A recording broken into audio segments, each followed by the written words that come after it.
Måner han att nu sparar vi 6% på fälla istället för 4% på fälla. Och ja, anker missor. Och till han röjtje pensionisteren eller att han röjtje borgaren som åt nekva pengar här till 15% det var nekvi ekna lomma, han missor. Medan han lalante och medalante som a lagre intögo ta och han till arbets utan att viskna löve så honom månada bättre da han var pensionist och en starkare sammansvarskip.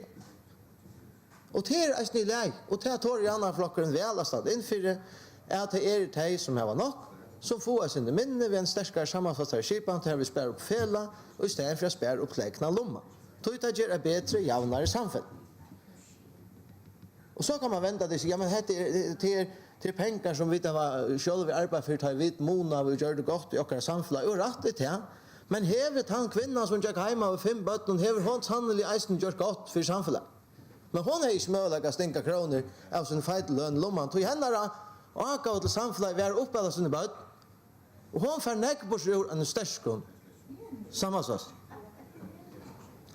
Så detta är en funskip. Tack för det.